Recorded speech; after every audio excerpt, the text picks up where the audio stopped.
La educación está reprimiendo los talentos y habilidades de muchos estudiantes y está matando su motivación para aprender. Ken Robinson. En los últimos 50 años, las esferas económica, cultural y personal han dado un vuelco en el mundo entero. Y sin embargo, los sistemas educativos no han movido un ápice sus programas y sus objetivos. ¿Por qué se aburren los niños y niñas en el colegio? ¿Por qué llegan al mundo adulto sin tener idea de sus propios talentos y capacidades? El líder en educación y creatividad, Ken Robinson, llama hoy en redes a demoler una educación nacida para y por las sociedades industriales. La sociedad de la información actual necesita jóvenes creativos y motivados.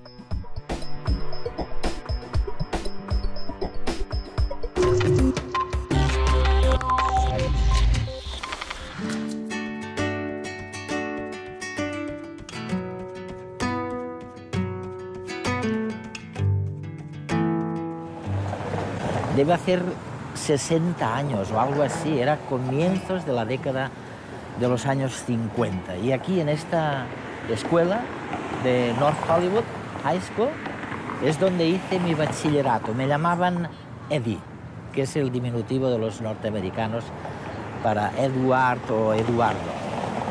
Y seguramente, con toda certeza, en la escuela siguen destilando contenidos académicos en los cerebros. Lo que hay que hacer es enseñar cosas distintas de las que me enseñaron en los años 50 en esta North Hollywood High School. ¿Por qué distintas? Porque lo que nos enseñaban entonces estaba muy bien para el mundo industrializado, para conseguir trabajo en el mundo que había salido de la revolución industrial. Pero no nos enseñaban lo que hace falta para innovar, para ser creativo. Y para eso, básicamente, hoy día sabemos que lo que hace falta es ayudarnos a elegir, ayudar a los jóvenes, ayudar a los hijos y a las hijas a elegir primero cuál es su dominio, cuál es lo que de verdad les gusta y no tanto lo que está ocurriendo fuera de ellos mismos.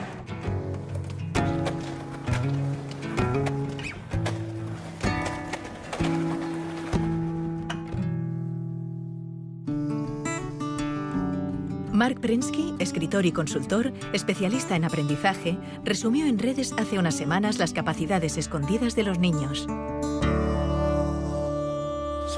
El deber de las escuelas, en mi opinión, es motivar a los chicos. Este es el motivo por el que no van a dejar de existir los profesores. Su trabajo es darles luz. ¿Tienen nuestros hijos trastorno por déficit de atención? Esto es lo que muchos creen. Les damos Ritalin y otros fármacos. Esto es lo que dicen nuestros hijos. Yo no tengo déficit de atención, simplemente no estaba escuchando. ¿Cómo encendemos las luces para estos chicos? Yo creo que la mejor forma es con aquello que les apasiona. Y creo que así toda esa mala prensa en torno a nuestros chicos la vamos a ver con otros ojos. Voy a darles una metáfora nueva. Digamos que nuestros chicos son cohetes espaciales. ¿Qué quiere decir? Pues que van rápido, que se lanzan de cabeza a lugares desconocidos, que son muy volátiles, que son difíciles de controlar con precisión como los cohetes de verdad. Necesitan ser programados adecuadamente, necesitan combustible adecuado y buenos pilotos y quizás requieran algunas correcciones a medio camino como los cohetes de verdad. Pero tienen un retorno potencial enorme. Todos los chicos lo tienen y es lo que tenemos que descubrir. El educador y asesor Richard Gerber también alertaba del desarrollo social de los niños de hoy. Un reto que tenemos como educadores es este. Nuestros hijos vuelven a casa tras la escuela cada día y aprenden más por sí mismos y de sus amigos en las redes sociales que en el aula, ¿o no? Como sistema educativo, ¿cómo podemos comprender este fenómeno? Los niños son consumidores sofisticados. Ya no tienen que esperar a que les enseñemos las cosas. Las encuentran por Internet, crean vínculos de amistad, aprenden unos de otros. Hace muchos años leí algo tuyo que me fascinó.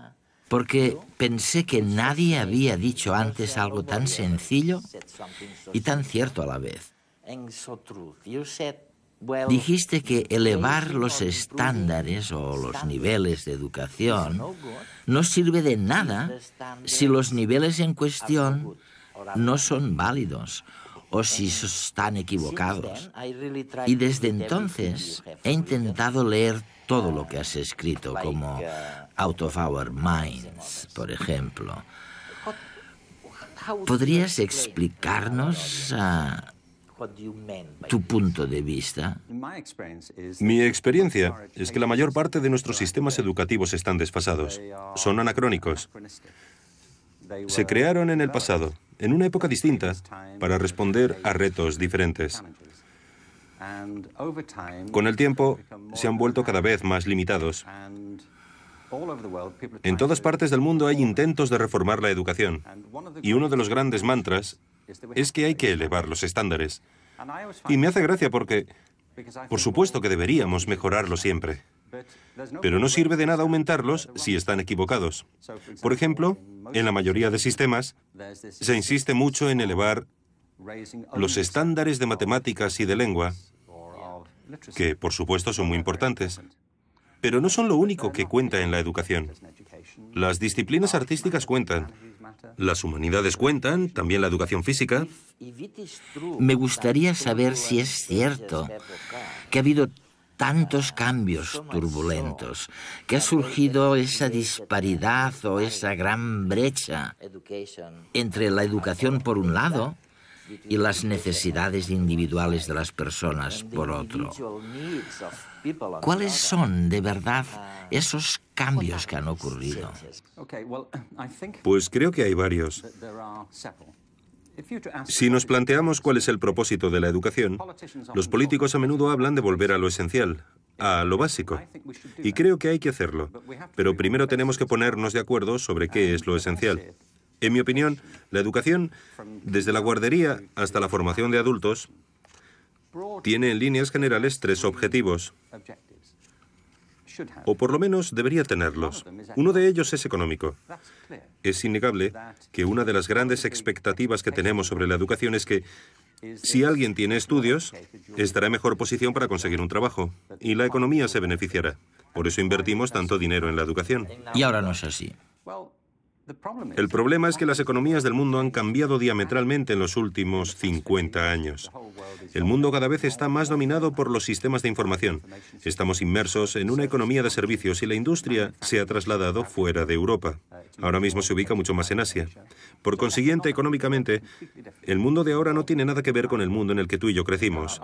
La revolución industrial forjó nuestro mundo, pero también fraguó nuestros sistemas educativos. Tenemos un sistema de educación industrial. Es un modelo de la educación basado en la producción. El segundo gran reto educativo es de índole cultural.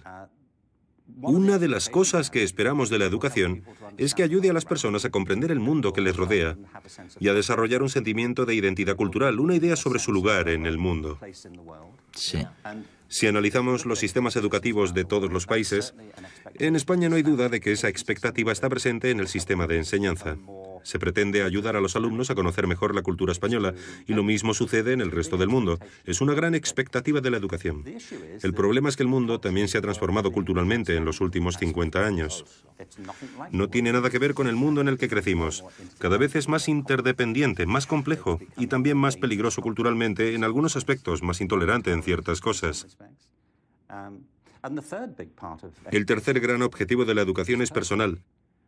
Lo saben los que tienen hijos, pero también cualquiera que esté vivo. Una de las cosas que esperamos de la educación es que nos ayude a convertirnos en la mejor versión de nosotros mismos, que nos ayude a descubrir nuestros talentos, nuestras destrezas. Y creo que la educación ha fracasado estrepitosamente en ese sentido, puesto que muchos acaban sus estudios sin descubrir lo que se les da bien, sin averiguar jamás sus talentos. Muchos pasan por la escuela y llegan a la conclusión de que carecen de cualquier talento. Y esto sucede porque en el fondo tenemos una visión de las aptitudes muy limitada. También ha habido cambios en ese sentido. Vemos pues que hay cambios en nuestra noción de inteligencia, pero también en la cultura, que ha cambiado y se ha complicado, por no hablar de hasta qué punto se ha revolucionado económicamente el mundo. Tenemos pues tres grandes cambios que probablemente explican esta ansiedad que surge de la disparidad entre el mundo educativo y las necesidades económicas, culturales e individuales.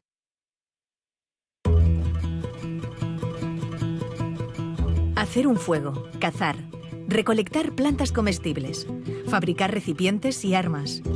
Nuestros antepasados aprendían unos de otros las actividades de la vida cotidiana. Los conocimientos se adquirían a través del contacto con los demás y la repetición.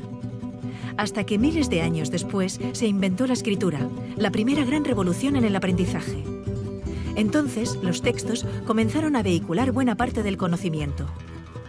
También cambiaron, claro, las cosas que aprendía la gente. Nacieron las primeras escuelas. En ellas, un individuo, el profesor, tenía unos conocimientos que dictaba a una serie de alumnos, que los aprendían. En el siglo XVIII, cuando se produjo la Revolución Industrial, se comenzaron a regular los sistemas educativos. El objetivo era preparar a los trabajadores que luego estarían a cargo de las cadenas de montaje en las fábricas. Individuos que hacían lo mismo una y otra vez durante muchas horas al día.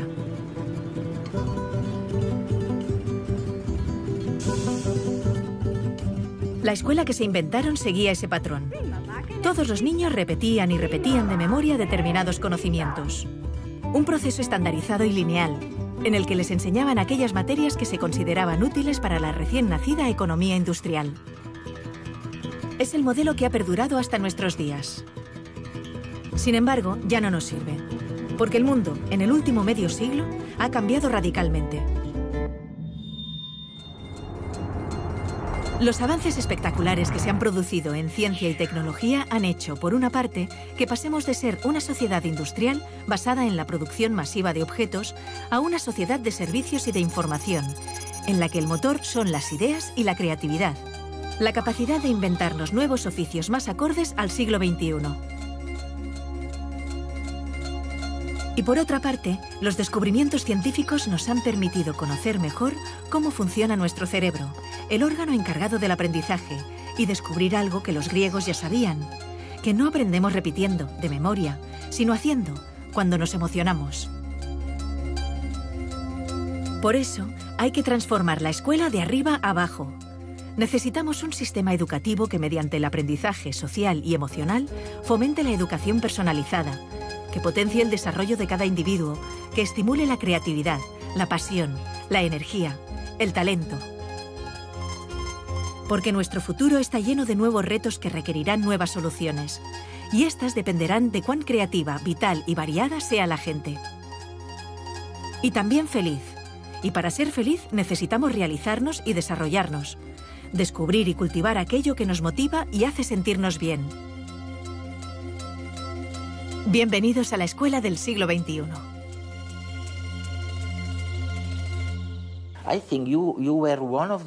Creo que fuiste uno de los primeros del sector educativo en hablar de la desafortunada división entre ciencias y la cultura o las artes. Y es curioso, porque nosotros, cuando preparamos programas científicos, a menudo tenemos que enfrentarnos a un dilema. Nos planteamos que un tema no encaja bien en lo que los científicos denominarían temática científica, así que es mejor descartarlo. Pero tú afirmas que como resultado de esta escisión entre la ciencia y las disciplinas artísticas, hemos ignorado un campo fantástico, el de la creatividad. ¿A qué te refieres exactamente? Pensemos de nuevo en la educación. La mayoría de países no instauraron un sistema de educación pública obligatoria hasta mediados del siglo XIX. Se trata de ideas bastante nuevas. Dos factores influyeron mucho en la educación. El primero fue la economía industrial, que provocó una cultura organizativa de la educación extremadamente lineal, centrada en los estándares y la conformidad. Y el otro gran factor de influencia, en mi opinión, fue la cultura intelectual de la Ilustración, que desencadenó en la cultura académica de la educación. Una de las características de la enseñanza es que hay una jerarquía de asignaturas en las escuelas. En la mayoría de sistemas tenemos arriba de todo de la jerarquía la lengua, las matemáticas y las ciencias. Un poquito más abajo están las humanidades, como la geografía y los estudios sociales, o la filosofía, cuando se enseña. Y debajo de todo están las disciplinas artísticas. Hay poquísimos sistemas educativos, no conozco ninguno de hecho, que enseñen danza con el mismo rigor y sofisticación con el que se enseñan matemáticas. ¿Por qué hay esta jerarquía? Muchos te dirán, es evidente, tiene que haber una jerarquía. ¿Pero por qué? Creo que hay dos motivos. El primero de los cuales es económico. Se cree que las materias que están más arriba en la jerarquía son más relevantes para el mundo laboral. Para encontrar trabajo. Sí. Y te encuentras con afirmaciones como, no te dediques al arte, jamás serás un artista ni te ganarás la vida con el arte. No hagas música, es muy difícil salir adelante como músico. Así que un argumento es claramente económico. Pero lo interesante es que nadie te dice, no te centres en las matemáticas, nunca serás matemático, ni tampoco, olvídate de la química, jamás serás químico. Esto se debe a que en nuestra cultura intelectual existe una asociación entre las ciencias y cierto tipo de conocimiento objetivo. Se cree que al trabajar con las ciencias, se trabaja con hechos y certeza, que son las cosas que marcan diferencias en el mundo, mientras que las disciplinas artísticas se asocian con los sentimientos y la expresión personal, por lo que están muy bien para entretenerse, pero no son importantes para la economía.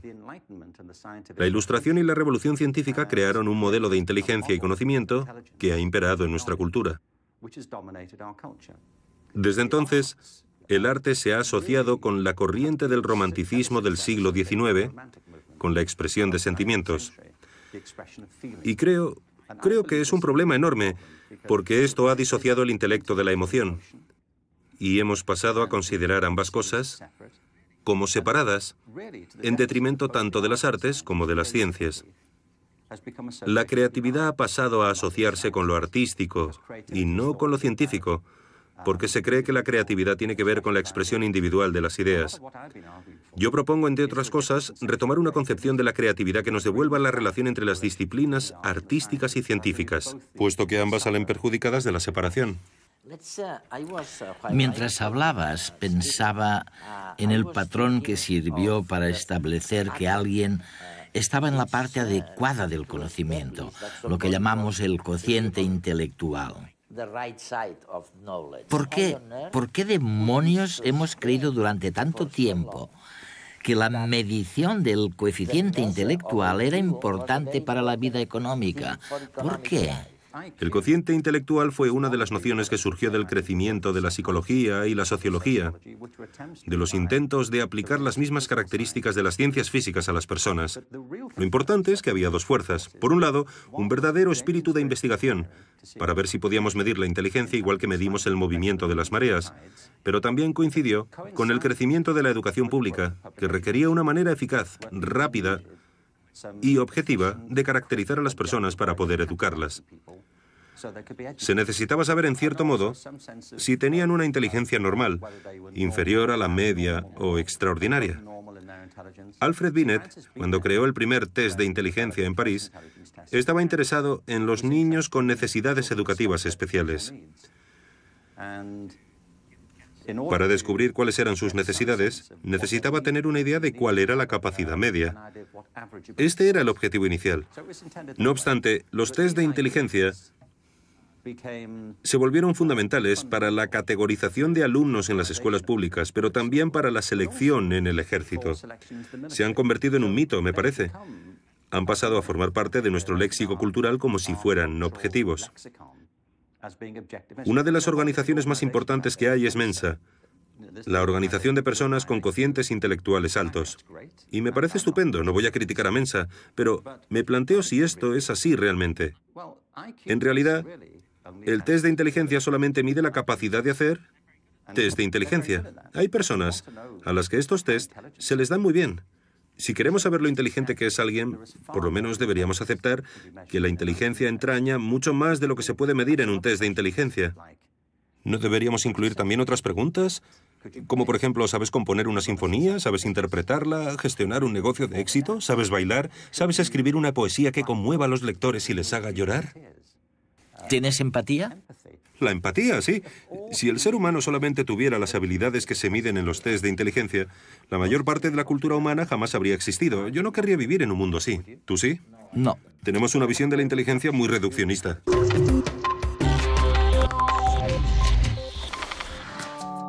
El psicólogo Mark Greenberg recordaba en redes la problemática de los profesores frente a los nuevos retos de la educación. Hasta ahora lo que hacíamos con los profesores era presionarlos muchas veces para que se centraran únicamente en lo académico, solamente en la lectura, las matemáticas y las ciencias. Y en eso se han convertido, en profesores de lectura, de matemáticas y de ciencias. Pero la mayoría de profesores eligieron la profesión porque querían llevarse bien con los niños. Les gustan los niños y quieren pasar tiempo con ellos, educarlos, prepararlos para la vida. Y conforme se lo vamos permitiendo y les brindamos más habilidades para hacerlo, descubren que disfrutan mucho más enseñando. Para Richard Gerber, el valor de la educación está en el camino, no en la meta. En cierto modo hemos olvidado que lo bueno de la educación está en realidad en la experiencia, en el momento, en la alegría de descubrir algo, en la satisfacción de tener una pregunta y poder buscar una respuesta, y no necesariamente en la propia respuesta. Creo que muchos niños y muchos profesores en el sistema educativo se sienten frustrados porque, por culpa de las presiones y la obsesión por los resultados, la magia del viaje se ha disipado. Me parece que este es el motivo por el que cada vez hay más niños que abandonan los estudios enseguida que pueden, porque no ven en ellos ninguna pasión, ninguna emoción. Y es a raíz de esta fijación con el destino final que ignora la alegría de lo que pasa por el camino. ¿Cómo voy a estar atento en clase? Datos y datos, fórmulas, información... Si ya no me acuerdo de lo que estudié el año pasado. Que si la capital de Ecuador es Quito... Pero estoy seguro que eso está en Google. Me parece que nos enseñan igual que antes. Nos educan igual que a mis padres y a mis abuelos. Y a los padres de mis abuelos. Así... es difícil estar motivado. Ahora se ha puesto de moda decir que tenemos TDA, porque creen que no atendemos en clase. Algunos niños sí que tienen un problema y les dan pastillas. ¡Toma pastillas! Pero a otros lo que nos pasa es que estamos muy aburridos. Porque con las cosas que nos gustan podemos pasarnos horas y horas. Porque en lugar de darnos pastillas, no intentan motivarnos para que seamos creativos, para que inventemos, para que soñemos, que nos den ganas de aprender. Pero si vivimos en una época súper chula, tenemos el mundo a nuestro alcance, con un clic. Yo me paso horas navegando por internet, mirando vídeos, jugando. No sé, es que en el cole me duermo. Piensen en ello. Me gustaría explicitar o sugerir a los telespectadores los grandes cambios. ¿Cuál es el contenido real de estos grandes cambios a los que se está refiriendo Ken Robinson? Vamos a ver, empezó todo por un tipo de pensamiento que era el de la Edad Media. Ok. Luego nos dice en dos palabras cuál era la síntesis de este pensamiento. Después viene el Renacimiento, que es totalmente o muy distinto. Después viene el pensamiento de la Revolución Industrial, lo que llamamos la Ilustración. Después viene otro tipo de pensar distinto, que es el romanticismo. Y por último... En estos momentos, ¿dónde nos encontramos? ¿En pocas palabras? En pocas palabras, toda la historia. Bien, procuraré ser breve. Toda la historia moderna de Europa en unas pocas frases. En cualquier caso, la corriente mayoritaria en la Edad Media es que, por lo general, todo el mundo estaba muy dominado por las ideas de la Iglesia y había una jerarquía social y económica muy marcada entre la aristocracia y la población rural. En general, era un estilo de vida muy rural, especialmente en toda Europa. En el Renacimiento, el desencadenante fue el redescubrimiento de los textos clásicos, de los pensadores y filósofos griegos y romanos. Esto condujo a un renovado interés por la vida intelectual y la belleza, y a nuevas maneras de reconsiderar nuestro lugar en el mundo. Se produjeron varios cambios importantísimos, por ejemplo, el trabajo de Copérnico y Galileo, que plantearon la posibilidad de que tal vez la Tierra no fuera el centro del universo de Dios, y eso supuso una especie de terremoto ideológico, con enormes cambios en la manera de ver las cosas de la gente. Lo más importante es que la inmensa mayoría de gente ya no tenía que depender de los argumentos y la autoridad de una minoría culta del clero, porque la invención de la imprenta generalizó el acceso a las ideas. La gente podía leer por sí misma las ideas y distribuirlas. Ha habido varios ejemplos de tecnologías absolutamente revolucionarias, como la imprenta. La televisión también fue una de ellas, y creo que la cultura digital de ahora también lo es. Pero supongo que si hubiera que definir el gran cambio en unas pocas palabras, diría que la conciencia humana ha ido expandiéndose más y más hacia afuera.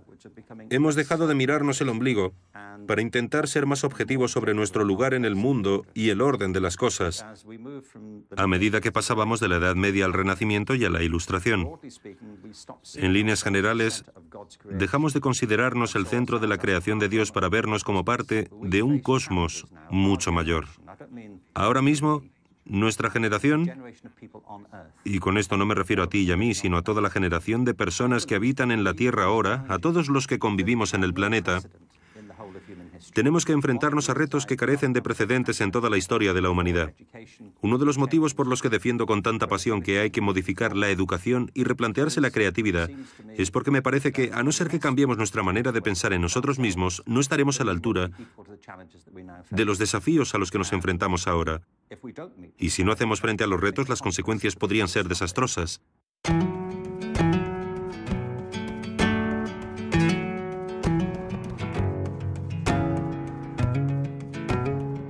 Si no estás dispuesto a equivocarte, nunca llegarás a nada original.